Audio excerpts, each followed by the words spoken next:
Hello students, this is Seema Kausar, Assistant Professor, Department of Economics, DFGC, Malti. Today in Public Economics, we will going to highlight the public goods. What are public goods? So public goods are nothing but refers to the goods formed by the government is called as the public goods. So ಸಾರ್ವಜನಿಕ ಸರಕುಗಳು ಅಂದರೆ ಇಲ್ಲಿ ಮಾನವನ ಬಯಕೆಗಳನ್ನು ತೃಪ್ತಿಪಡಿಸುವಂತಹ ಸರಕುಗಳು.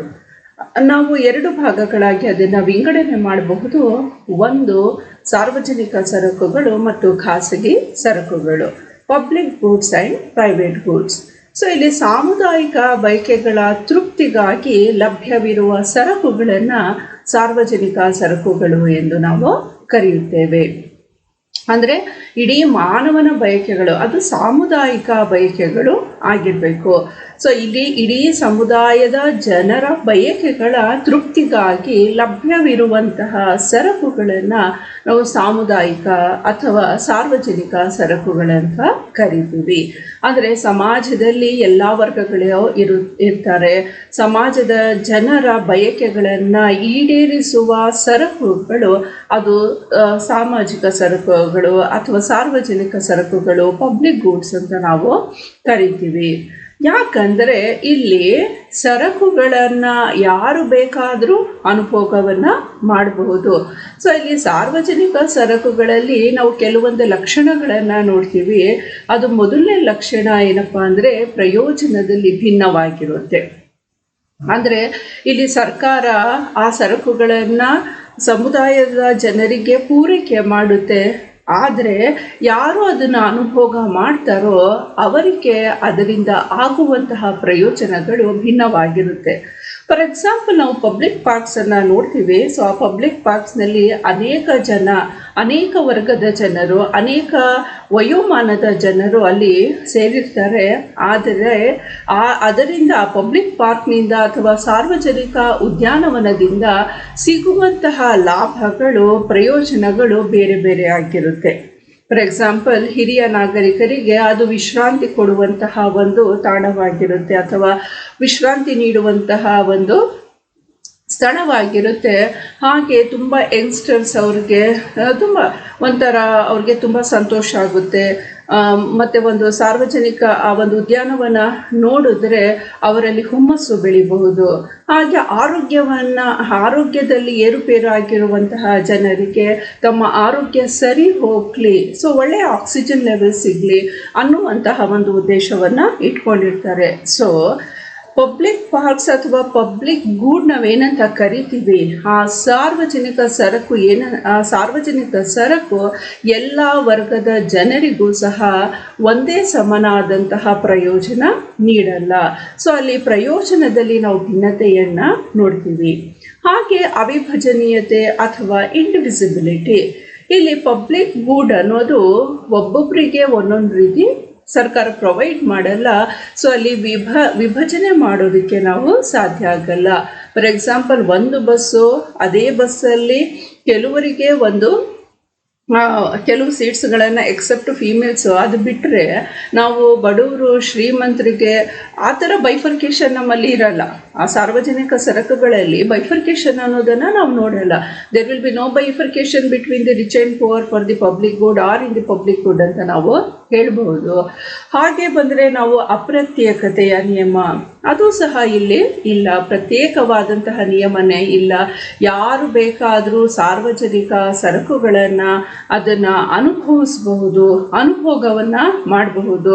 ಅಲ್ಲಿ ಕಂಪ್ಲೀಟಾಗಿ ಆ exclusion ಅನ್ನೋ ಒಂದು ಪಾಲಿಸಿ ಇಲ್ಲ.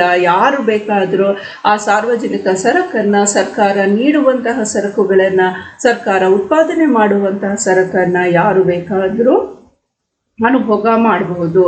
ಹಾಗೆ ಆ ಅನುಭೋಗ ಮಾಡ್ತಾ ಇರೋ ಸಂದರ್ಭದಲ್ಲಿ ನಾವು ಯಾವುದೇ ರೀತಿಯ ಪ್ರತಿಸ್ಪರ್ಧೆಯನ್ನು ನೋಡಲ್ಲ. ಸೊ ಇಲ್ಲಿ ಕಾಂಪಿಟೇಟರ್ಸ್ ಇಲ್ಲ. ಫಾರ್ ಎಕ್ಸಾಂಪಲ್ ನಾವು ಪಬ್ಲಿಕ್ ಪಾರ್ಕ್ಸ್ ತಗೊಳ್ಳಿ, ಗವರ್ನಮೆಂಟ್ ಹಾಸ್ಪಿಟಲ್ಸ್ ತಗೊಳ್ಳಿ, ಮತ್ತು ಎಜುಕೇಷನ್ ಸಿಸ್ಟಮನ್ನು, ಗವರ್ನಮೆಂಟ್ ಓನ್ಡ್ ಎಜುಕೇಷನ್ ಸಿಸ್ಟಮನ್ನು ತಗೊಳ್ಳಿ, ಎಲ್ಲೂ ಸಹ ನಾವು ಕಾಂಪಿಟೇಷನನ್ನು ನಾವು ನೋಡಲ್ಲ. ಸೊ ಫಾರ್ ಎಕ್ಸಾಂಪಲ್ ಒಂದು ಕೇವಲ ಮಿನಿಮಲ್ ಫೀಸಲ್ಲಿ ನಾವು ಎಜುಕೇಷನನ್ನು ಪಡೆಯಬಹುದು. ಸೊ ಅದು ಯಾವ ವರ್ಗದವರಾದರೂ ಸಹ ಸರ್ಕಾರದ ಸರಕನ್ನು, ಸರ್ಕಾರದ ಒಂದು ಗೂಡನ್ನು ಅವರು ಅನುಭೋಗ ಮಾಡಬಹುದು. ಸೊ ಅಂತಿಮವಾಗಿ ಸಾರ್ವಜನಿಕ ಸರಕುಗಳ ಲಕ್ಷಣಗಳು ಲಕ್ಷಣಗಳಲ್ಲಿ ಮುಖ್ಯವಾದ ಲಕ್ಷಣ ಏನು ಅಂದರೆ ಸರ್ಕಾರದ ಹೊಣೆಯಾಗಿರುತ್ತೆ. ಸಾರ್ವಜನಿಕ ಸರಕುಗಳನ್ನು ಪೂರೈಕೆ ಮಾಡುವಂತಹ ಜವಾಬ್ದಾರಿ ಸರ್ಕಾರದ ಹೊಣೆಯಾಗಿರುತ್ತೆ. ಸೊ ಇದನ್ನು ನಾವು ಸಾರ್ವಜನಿಕ ಸರಕುಗಳಂತ ಕರಿತೀವಿ. ಸೊ ಇಲ್ಲಿ ಮಾನವನ ಬಯಕೆಗಳನ್ನು ಈಡೇರಿಸುವಲ್ಲಿ ಸರಕುಗಳ ಪಾತ್ರ ಮುಖ್ಯವಾಗಿದೆ. ಸೊ ನಾವು ಆ ಸರಕುಗಳನ್ನು ವಿಭಾಗ ಮಾಡಿದಾಗ ನಮಗೆ ಸಿಗೋದು ಒಂದು ಪಬ್ಲಿಕ್ ಗೂಡ್ಸ್ ಮತ್ತು ಪ್ರೈವೇಟ್ ಗೂಡ್ಸ್. ಸೊ ಪಬ್ಲಿಕ್ ಗೂಡ್ಸನ್ನು ನಾವು ಸಾರ್ವಜನಿಕ ಸರಕುಗಳಂತ ಕರಿತೀವಿ. ಸೊ ಆ ಸಾರ್ವಜನಿಕ ಸರಕುಗಳೆಂದರೆ ಸಾಮುದಾಯಿಕ ಬಯಕೆಗಳ ತೃಪ್ತಿಗಾಗಿ ಲಭ್ಯವಿರುವಂತಹ ಸರಕುಗಳು. ಇಡೀ ಸಮುದಾಯದ ಜನ ಅದನ್ನು ಬಳಕೆ ಮಾಡಬಹುದು. ಅವರ ತೃಪ್ತಿಗೋಸ್ಕರ ಆ ಸರಕನ್ನು ಅವರು ಬಳಕೆ ಮಾಡ್ಕೋಬಹುದು. ಸೊ ಇಲ್ಲಿ ಅನೇಕ ಉದಾಹರಣೆಗಳು ನಾವು ಕೊಡಬಹುದು ಸಾರ್ವಜನಿಕ ಸರಕುಗಳಿಗೆ. ಅಂದರೆ ಶಿಕ್ಷಣ ಇರ್ಬೋದು, ವಸತಿ ಇರ್ಬೋದು, ಆರೋಗ್ಯ ಸೌಲಭ್ಯಗಳು, ರಾಷ್ಟ್ರದ ರಕ್ಷಣೆ, ವಿದ್ಯುತ್ ಶಕ್ತಿ, ಮತ್ತು ರಸ್ತೆ ಆಗಿರ್ಬೋದು, ಸಾರಿಗೆ, ಸಂಪರ್ಕ. ಸೊ ಯಾವ ಸರಕುಗಳು ಸಾರ್ವಜನಿಕ ಕ್ಷೇತ್ರದ ಅಡಿಯಲ್ಲಿ ಇದೆಯೋ ಆ ಎಲ್ಲ ಸರಕುಗಳು ಸಹ ಸಮಾಜದ ಎಲ್ಲ ವರ್ಗದವರಿಗೂ ಸಿಗಬೇಕಾದಂತಹ ವಸ್ತುಗಳು. ಎಲ್ಲ ವರ್ಗದವರು ಸಮಾನವಾಗಿ ತಮ್ಮ ಬಯಕೆಗಳನ್ನು ಅವರು ತೃಪ್ತಿಪಡಿಸ್ಕೋಬಹುದು. ಅಂತಹ ಸರಕುಗಳನ್ನು ನಾವು ಸಾರ್ವಜನಿಕ ಸರಕುಗಳಂತ ಕರಿತೀವಿ. ಹಾಗೆ ಇಲ್ಲಿ ಸಾರ್ವಜನಿಕ ಸರಕುಗಳ ಸಿದ್ಧಾಂತ ಅಂದರೆ ಕೆಲವು ಸಿದ್ಧಾಂತಗಳನ್ನು ಇಟ್ಕೊಂಡು ಸಾರ್ವಜನಿಕ ಸರಕುಗಳನ್ನು ಸರ್ಕಾರ ಪೂರೈಕೆಯನ್ನು ಮಾಡುತ್ತೆ. ಸೊ ಯಾಕಂದರೆ ಖಾಸಗಿಯವರು ಎಲ್ಲಿ ಏನು ಪೂರೈಕೆ ಮಾಡೋದಕ್ಕೆ ಸಾಧ್ಯ ಆಗಲ್ವೋ ಆ ಎಲ್ಲ ಕ್ಷೇತ್ರಗಳಲ್ಲಿಯೂ ಸಹ ಸರ್ಕಾರ ಮುಂದೆ ಬಂದು ಸಾರ್ವಜನಿಕ ಕ್ಷೇತ್ರದ ಮೂಲಕ ಆ ಸರಕುಗಳನ್ನು ಸಮರ್ಪಕವಾಗಿ ಪೂರೈಕೆ ಮಾಡುತ್ತೆ. ಫಾರ್ ಎಕ್ಸಾಂಪಲ್ ನಾವು ದೊಡ್ಡ ಪ್ರೈವೇಟ್ ಎಜುಕೇಷನಲ್ ಇನ್ಸ್ಟಿಟ್ಯೂಷನ್ಸನ್ನು ನೋಡಿದ್ರೆ ಆ ಒಂದು ಪ್ರೈವೇಟ್ ಇನ್ಸ್ಟಿಟ್ಯೂಷನ್ಸ್ನಲ್ಲಿ ಎಲ್ಲರೂ, ಇಡೀ ಸಮುದಾಯದ ಜನ ಹೋಗಿ ಅಲ್ಲಿ ಎಜುಕೇಷನನ್ನು ಪಡೆಯುವಂತಹ ಒಂದು ಸ್ಥಿತಿ ಇಲ್ಲ. ಕಾರಣ ಏನಪ್ಪ ಅಂದರೆ ಬಡವರ್ಗದ ಜನರ ಹತ್ರ ಡೊನೇಷನ್ಸ್ ಇರಲ್ಲ, ಅಷ್ಟು ಅಮೌಂಟು ಫೀಯರ್ ಅವರು ಕಟ್ಟೋದಕ್ಕೆ ಸಾಧ್ಯ ಆಗಲ್ಲ. ಆ ಒಂದು ಕಾರಣದಿಂದ ಅವರು ಖಾಸಗಿ ಕ್ಷೇತ್ರದವರು ಪೂರೈಕೆ ಮಾಡುವಂತಹ ಸರಕುಗಳನ್ನು ಅವರು ಅಫೋರ್ಡ್ ಮಾಡೋದಕ್ಕೆ ಸಾಧ್ಯ ಆಗಲ್ಲ. ಆದರೆ ಅದೇ ಒಂದು ಊರಲ್ಲಿ ಗೌರ್ಮೆಂಟ್ ಸ್ಕೂಲ್ ಇರುತ್ತೆ, ಒಂದು ಊರಲ್ಲಿ ಗೌರ್ಮೆಂಟ್ ಕಾಲೇಜ್ ಇರುತ್ತೆ, ಅವರು ಅಷ್ಟೇ ಕ್ವಾಲಿಟಿ ಎಜುಕೇಷನನ್ನು ಕೊಡ್ತಾರೆ, ಆದರೆ ಫ್ರೀ ಆಫ್ ಕಾಸ್ಟ್ ಇರುತ್ತೆ. ಆ ಒಂದು ಊರಿನ ಜನ ಅಥವಾ ಆ ಒಂದು ಊರಿನ ಆ ಸಮುದಾಯದ ಒಂದು ಜನ ಬಂದು ಆ ಒಂದು ಎಲ್ಲ ಸಾರ್ವಜನಿಕ ಸರಕನ್ನು ಅವರು ಉಪಯೋಗವನ್ನು ಮಾಡಬಹುದು. ಸೊ ಇದೇ difference. The difference between the private good and public good is anybody can afford to have the public good where only few people can afford to have the private good ಅಂತ ನಾವು ಹೇಳ್ಬೋದು. So ಇಲ್ಲಿ ಇನ್ನೂ ಒಂದು major ಆಗಿ ನಾವು ಹೇಳಬೇಕಂದ್ರೆ ಸರ್ಕಾರ ಪ್ರೊವೈಡ್ ಮಾಡುವಂತಹ ಎಲ್ಲ ಸರಕುಗಳು ಸರ್ಕಾರನೇ ಉತ್ಪಾದನೆ ಮಾಡುತ್ತಾ ಅಂತ ನಮಗೇನಾದರೂ ಕ್ವೆಶನ್ ಬಂದರೆ ಇಲ್ಲ. ಆದರೆ ಸರಕನ್ನು ಸಪ್ಲೈ ಮಾಡೋದು ಸರ್ಕಾರ ಫ್ರೀ ಆಫ್ ಕಾಸ್ಟು, ಆದರೆ ಉತ್ಪಾದನೆ ಖಾಸಗಿಯವರು ಕೂಡ ಮಾಡಬಹುದು. ಸೊ ಈ ಥರ ಎಲ್ಲ ಸಿದ್ಧಾಂತಗಳನ್ನು, ಎಲ್ಲ ಪ್ರಿನ್ಸಿಪಲ್ಸನ್ನು ಒಳಗೊಳ್ಳುವಂತಹ ಒಂದು ಥಿಯರಿ ಇದೆ. ಆ ಥಿಯರಿನ ನಾವು the theory of public goods ಅಥವಾ ಸಾರ್ವಜನಿಕ ಸರಕುಗಳ ಸಿದ್ಧಾಂತ ಅಂತ ಕರಿತೀವಿ. ಅಂದರೆ ಇನ್ನೊಂದ್ಸಲ ಹೇಳ್ತೀನಿ ನೋಡಿ, ಸಾರ್ವಜನಿಕ ಸರಕುಗಳ ಪೂರೈಕೆಯನ್ನು ಸರ್ಕಾರ, ಅಂದರೆ ಯಾರು ಸರ್ಕಾರ ಅಂದರೆ ಸಾರ್ವಜನಿಕ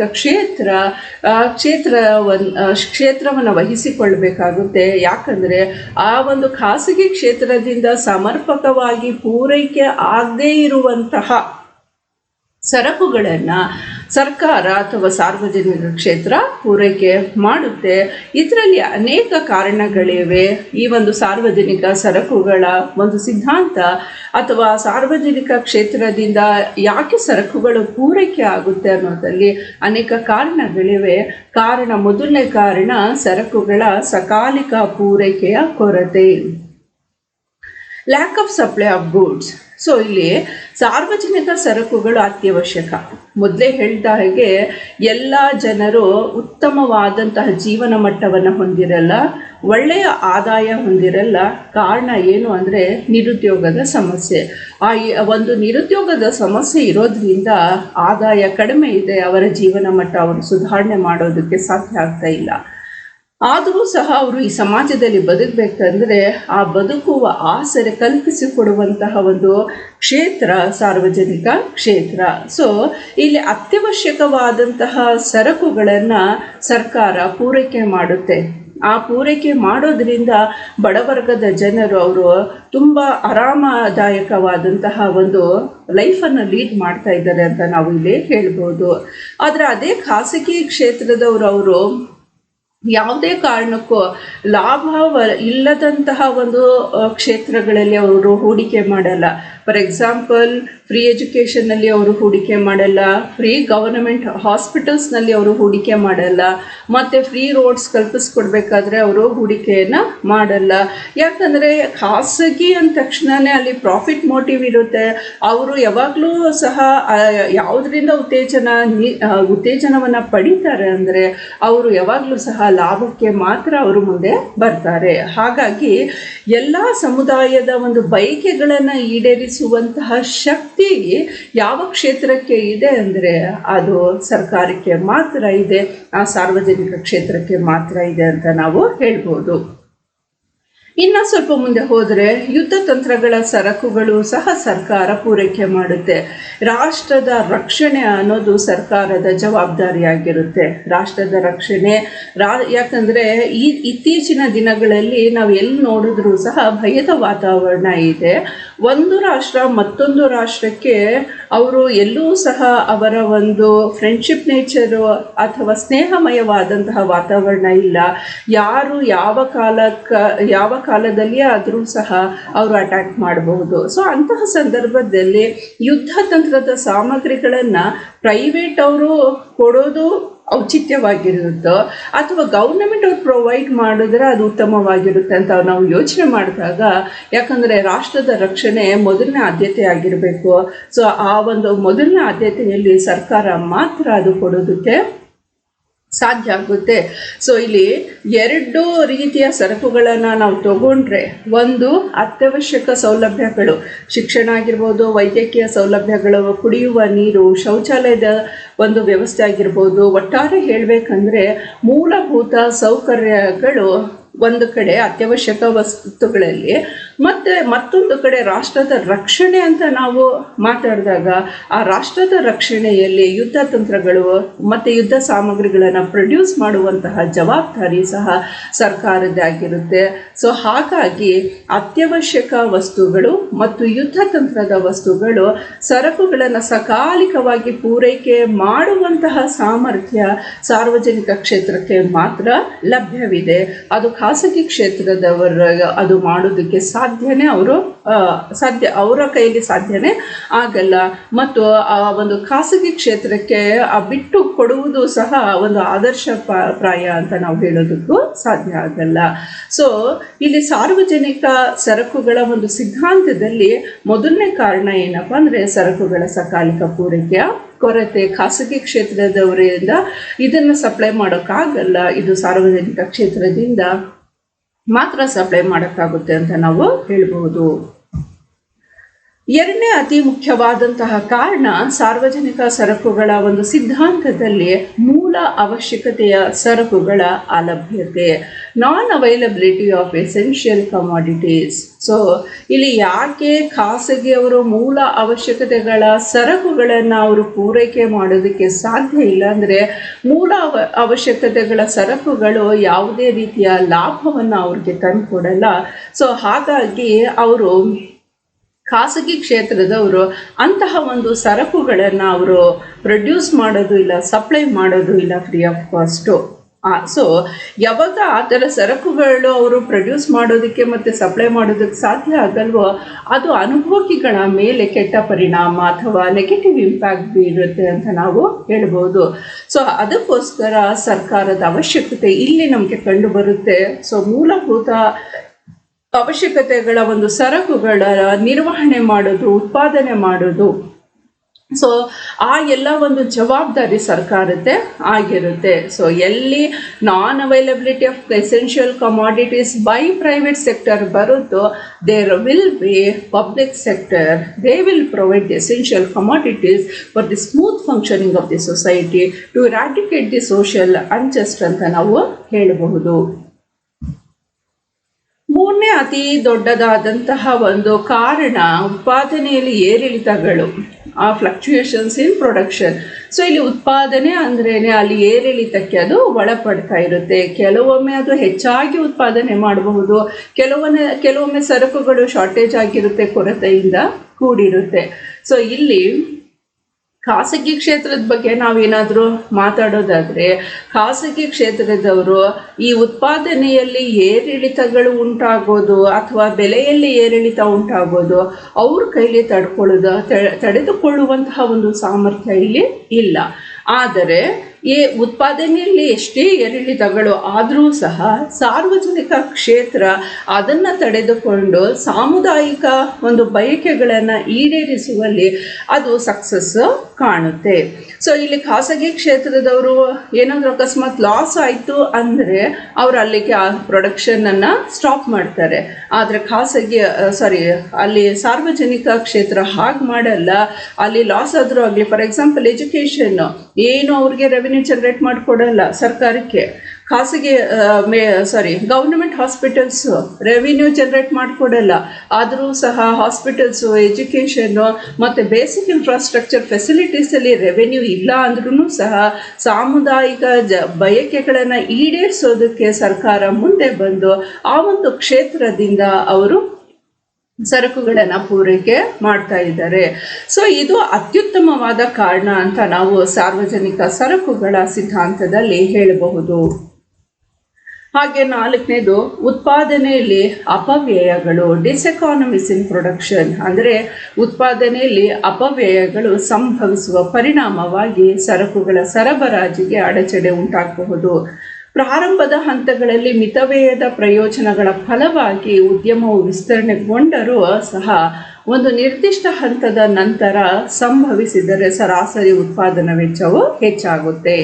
ಅಂದರೆ ಇಲ್ಲಿ ಖಾಸಗಿ ಕ್ಷೇತ್ರದವರು ಏನಾದರೂ ಮೂಲ ಅವಶ್ಯಕತೆಗಳ ಸರಕುಗಳನ್ನು ಪೂರೈಕೆ ಮಾಡೋದಕ್ಕೆ ಮುಂದೆ ಬಂದರೆ, ಅವರು ಮುಂದೆ ಬರೋದು ಯಾವಾಗ ಅಂದರೆ ಯಾವಾಗ ಅವ್ರಿಗೆ ಮಿತವ್ಯಯಗಳು ಸಿಗುತ್ತೋ, ಅಡ್ವಾಂಟೇಜಸ್ ಯಾವಾಗ ಸಿಗುತ್ತೋ ಅವಾಗ ಮುಂದೆ ಬರ್ತಾರೆ. ಆದರೆ ಸಾರ್ವಜನಿಕ ಕ್ಷೇತ್ರ ಅಥವಾ ಸರ್ಕಾರ ಪ್ರೊಡ್ಯೂಸ್ ಮಾಡಿ ಪೂರೈಕೆ ಮಾಡುವಂತಹ ಒಂದು ಸರಕುಗಳಿರುತ್ತಲ್ಲ, ಅಲ್ಲಿ ತುಂಬ ಅಪವ್ಯಯಗಳು ಸಿಗ್ತಾ ಇರುತ್ತೆ. ಅಂದರೆ ಡಿಸಡ್ವಾಂಟೇಜಸ್ಸು ಜಾಸ್ತಿ ಇರುತ್ತೆ. ಯಾಕೆ ಡಿಸಡ್ವಾಂಟೇಜಸ್ ಜಾಸ್ತಿ ಇರುತ್ತೆ ಅಂದರೆ ಅಲ್ಲಿ ಯಾರೂ ಸಹ ಅವ್ರಿಗೆ ರೆವೆನ್ಯೂವನ್ನು ಜನರೇಟ್ ಮಾಡಿಕೊಡುವಂತಹ ವಸ್ತುಗಳು ಆಗಿರಲ್ಲ. ನಾನು ಆಗಾಗ ಹೇಳ್ತಾ ಇದ್ದೀನಿ, free education, free medical facilities, compensation ಕೊಡೋದು, ಮತ್ತು ಅನೇಕ ರೀತಿಯ ಸ್ಕಾಲರ್ಶಿಪ್ಪನ್ನು ಕೊಡೋದು, ಮತ್ತು ರಾಷ್ಟ್ರದ ರಕ್ಷಣೆ, ಇವೆಲ್ಲವೂ ಸಹ ಯಾವುದರಲ್ಲೂ ಸಹ ರೆವಿನ್ಯೂ ಜನರೇಟ್ ಆಗಲ್ಲ. ಆದರೆ ಅವರು ವೆಚ್ಚವನ್ನು ಭರಿಸಲೇಬೇಕಾಗುತ್ತೆ. ಅಂದರೆ ಅಪವ್ಯಯಗಳು ಬಂದ ತಕ್ಷಣ ಖಾಸಗಿ ಕ್ಷೇತ್ರದವರು ಸರಕುಗಳನ್ನು ಪ್ರೊಡ್ಯೂಸ್ ಮಾಡೋದನ್ನು ನಿಲ್ಲಿಸ್ತಾರೆ. ಆದರೆ ಅದೇ ಅಪವ್ಯಯಗಳು ಸಾರ್ವಜನಿಕ ಕ್ಷೇತ್ರದಲ್ಲಿ ಉಂಟಾದರೆ ಸರ್ಕಾರ ಎಂದಿಗೂ ಅಂತಹ ಸರಕುಗಳನ್ನು ಪ್ರೊಡ್ಯೂಸ್ ಮಾಡೋದು ನಿಲ್ಲಿಸಲ್ಲ.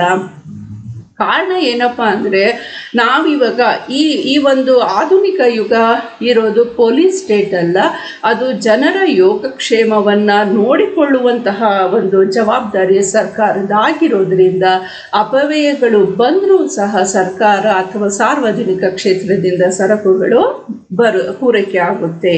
ಸೊ ಇದು ಅತಿ ದೊಡ್ಡದಾದಂತಹ ಒಂದು ಸಿದ್ಧಾಂತ ಅಂತ ನಾವು ಸಾರ್ವಜನಿಕ ಸರಕುಗಳ ಸಿದ್ಧಾಂತದಲ್ಲಿ ನೋಡಬಹುದು.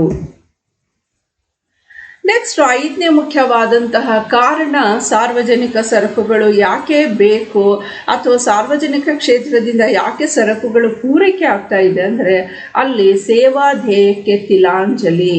ಯಾರು ಸೇವಾ ಧ್ಯೇಯಕ್ಕೆ ತಿಲಾಂಜಲಿಯನ್ನು ನೀಡ್ತಾ ಇರೋದು ಅಂದರೆ ಖಾಸಗಿಯವರು ಯಾವುದೇ ಕಾರಣಕ್ಕೂ ಸೇವೆಯ ಉದ್ದೇಶವನ್ನು ಇಟ್ಕೊಂಡು ಹೂಡಿಕೆಯನ್ನು ಮಾಡಕ್ಕೆ ಅವರು ಮುಂದೆನೂ ಸಹ ಮಾಡೋದು ಇಲ್ಲ. ಯಾಕಂದರೆ ಅವರ ಒಂದು ಮುಖ್ಯ ಉದ್ದೇಶನೇ ಲಾಭ ಗಳಿಸುವಂತಹ ಉದ್ದೇಶ ಆಗಿರುತ್ತೆ. ಅದಕ್ಕೋಸ್ಕರ ಅವರು ಯಾವುದೇ ಕಾರಣಕ್ಕೂ ಸೇವೆಯ ಮನೋಭಾವದಿಂದ ಹೂಡಿಕೆಯನ್ನು ಮಾಡಲ್ಲ.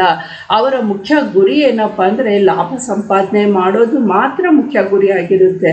ನಾವಿವಾಗ ಅನೇಕ ಪ್ರಾಜೆಕ್ಟ್ಸನ್ನು ಇತ್ತೀಚಿನ ದಿನಗಳಲ್ಲಿ ನಾವು ನೋಡಿದ್ರೆ ಪ್ರೈವೇಟ್ ಪಾರ್ಟಿಸಿಪೇಷನ್ ಇರುತ್ತೆ. ಪ್ರೈವೇಟ್ ಅವರು ಗೌರ್ನಮೆಂಟ್ ಸೆಕ್ಟರಲ್ಲಿ ಹೂಡಿಕೆ ಮಾಡ್ತಾರೆ, ಆದರೆ ಎಲ್ಲಿಯವರೆಗೂ ಅವರ ಲಾಭ ವಾಪಸ್ ಅವರು ತಗೊಳ್ಳಲ್ವೋ ಅಲ್ಲಿವರೆಗೂ ಅವರು ಆ ಒಂದು ಸರಕನ್ನು ಕಂಪ್ಲೀಟ್ ಗವರ್ನಮೆಂಟಿಗೆ ಬಿಟ್ಕೊಡಲ್ಲ. ನಾವು ನೈಸ್ ಪ್ರಾಜೆಕ್ಟ್ ಅನ್ನು ನೋಡಬಹುದು, ನೈಸ್ ರೋಡ್ ಪ್ರಾಜೆಕ್ಟನ್ನು ನೋಡಬಹುದು. ಈ ಥರ ಅನೇಕ ಒಂದು ಸರಕುಗಳಿವೆ.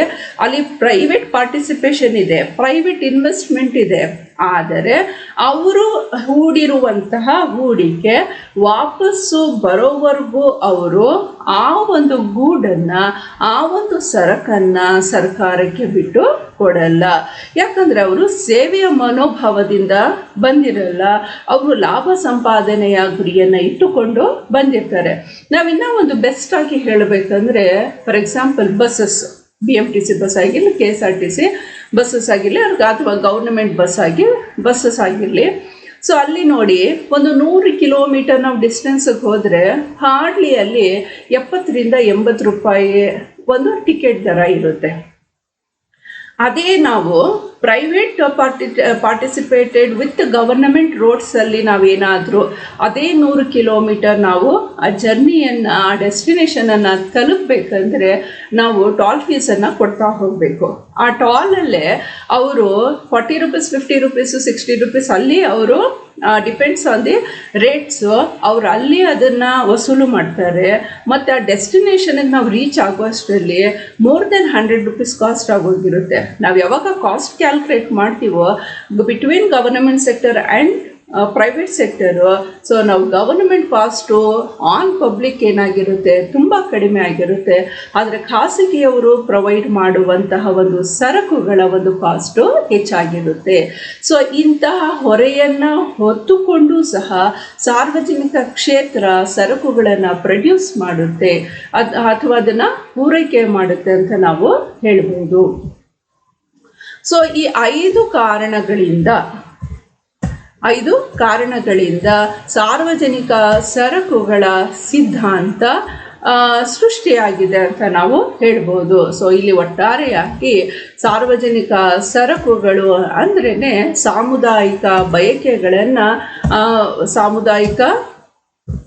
ಸಾಮುದಾಯಿಕ ಬಯಕೆಗಳನ್ನು ಈಡೇರಿಸುವಂತಹ ಒಂದು ಸರಕುಗಳಂತ ಹೇಳಬಹುದು. ಮತ್ತು ಅಲ್ಲಿ ಎಲ್ಲೂ ಸಹ ಪ್ರತ್ಯೇಕತೆಯ ತತ್ವ ಇರಲ್ಲ, ಎಲ್ಲೂ ಸಹ ಪ್ರಯೋಜನ ಒಬ್ಬ ವ್ಯಕ್ತಿಯಿಂದ ಮತ್ತೊಬ್ಬ ವ್ಯಕ್ತಿಗೆ ಭಿನ್ನವಾಗಿರಬಹುದೇ ವಿನಃ, ಆದರೆ ಸರಕುಗಳಲ್ಲಿ ಯಾವುದೇ ವ್ಯತ್ಯಾಸ ನಾವು ಕಾಣೋದಿಲ್ಲ.